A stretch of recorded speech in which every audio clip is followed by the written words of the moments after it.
Hello, my name is Mary, and this is my walk away video. Let's see, I walked away probably about 2012, around this time that I got saved. Before that, I was a lifelong Democrat.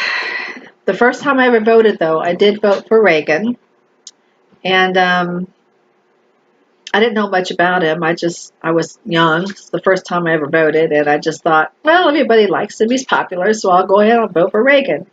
And turned out to be one of our greatest presidents. Of course, at the time, I didn't know it, but, I didn't know a lot back then. Which takes me to college. I started college probably in the late 80s, early 90s. And I, of course, learned all about the social issues back then. And that's when I became a nice little liberal. I was a hardcore feminist, women's issues, pro-choice, and this equality, pay, and all that stuff. And which, some of those things are still good. I'm just not, pro-choice like I was before. But, that was the majority of my life. I was going to rallies. I was just really active in politics, calling, campaigning, and doing stuff, and going to a lot of marches. And so I was real active in NOW and a lot of things, and gave. But I voted when Clinton came along. I just thought he just was the greatest thing since sliced bread. And all the things that people were saying about him and his sexual stuff. And it's like, okay, you know what? That's between him and his wife. And, a lot of it, when you really look into it, it's true. Of course, you're so blinded by the politics. You like your candidate and you're just like, la, la, la, la, la, la, I'm not going to listen. Just don't talk to me. I don't want to hear it. So it's part of the brainwashing. Then after Clinton, of course, I voted for Gore. Was disappointed in Gore not winning, and I hated Bush. I couldn't stand him. But I just Obama came along. I loved Obama. I was just so excited that he was running, and that there was a possibility that we could elect our first black president. I mean, that was such an exciting time. And I went, and my husband had passed away in '05, and I moved to Michigan, up there to be a snow bunny, and drink a lot. That's what I did. That's what I did. So, Snow cow. not me. I wasn't. But anyway, I went there to party. So basically, there were more bars than churches where I was, and didn't, lots of skiing and lots of parties and what have you. And a lot of my friends, believe it or not, in Michigan were Republican. Me. Those are the ones I got along with. That's my roommate, Penny. I loved her anyway. She's my best friend. Of course, I loved her anyway. We excused it. Okay. We loved the little libtard. I was a libtard. Got teased for it a lot. Had the Obama sign in the yard, and everybody kept trying to take it out. It's like, I'm not having that in my yard. It was a fun time. But I did Michigan cold. I worked for that man. Went door to door, campaigning, phone calls, and gathering signatures, and just making sure people are going to vote, and registering people. So I worked really hard for Obama. I had such high hopes for him. It's just so disappointing. Our first black president was such a disappointment, and it breaks my heart. Really, it does. And I actually left Michigan in '09. I came back and to Oklahoma City. Actually, that's where my family. I wanted to be closer to my family, so I came to Oklahoma City, and probably about 2 years into Obama's presidency is when I started really questioning some of the stuff. I mean, I was still a liberal enough that thought that people shouldn't have to pay for their health care. They should just get it. So then you realize that, nothing good comes for free.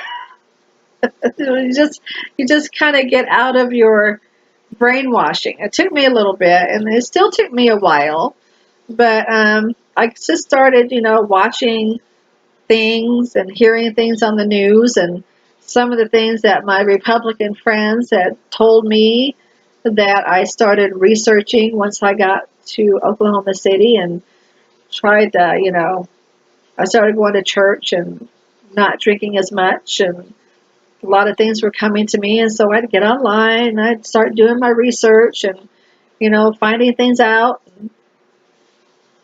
It was just kind of a started to walk away moment. As a matter of fact, I think I walked away around 2012, the next election, because I didn't vote for anybody. I didn't vote for Romney, and I didn't vote for Obama the second time.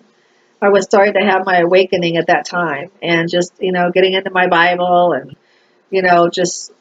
just really looking and realizing that one of my friends was Patty Sue, my roommate, was totally right that the Republicans and the Democrats, there was nothing different about them. Yeah, I didn't vote in 2012.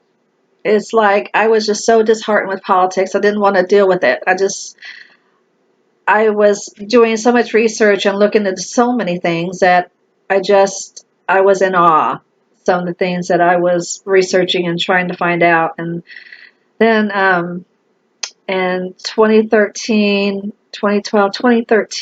I started listening to Alex Jones, of all people. I thought it was a lunatic before that, but actually I've heard of him and I've heard some things about him. But anyway, I just started listening, and a lot of stuff he was saying, I was like, okay, this can't be true. So then I quit listening to him for a while and go on to someone else, and just started really getting onto YouTube and just starting to really get freaked out, because I was starting to kind of get a dose of reality of what was really going on in our world. So, and the political correctness started getting bad, and when Trump came along, I was just like, no, this is too good to be true. No way. And I started listening to him, and I just liked what he said. I mean, we have a country, and it's like, or we don't have a country. He started talking about things that I started finding important, a little bit more than the social issues, which I believe that that's what the system wants, to keep everybody divided. They come up with, gay rights, abortion rights, and they come up with these little hot button issues to keep everybody at each other, that they don't think for themselves, or they don't really think about, oh, well, the Democrats had 8 years here, the Republicans had 8 years here, but has nothing changed on either side? No, it hasn't, really. I mean, other than just the leftists have gotten so far left, I don't even recognize the Democratic Party anymore. It's just getting too much. And when Trump came along, it was like, okay, this is it. I'm officially a conservative. And when Paul Joseph Watson stated that conservatism was a new counterculture, I believe that very much. And I just see the people in the Trump movement, white, black, brown.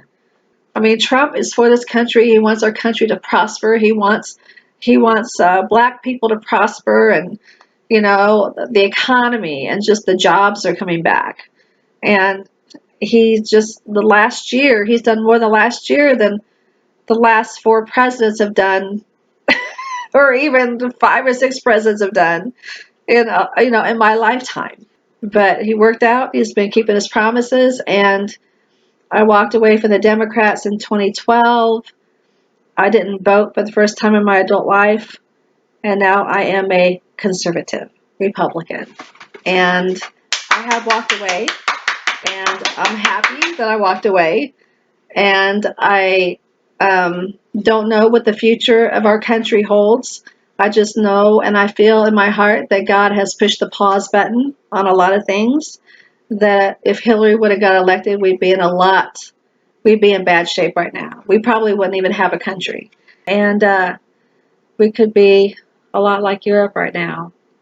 And I think that God has given us a reprieve.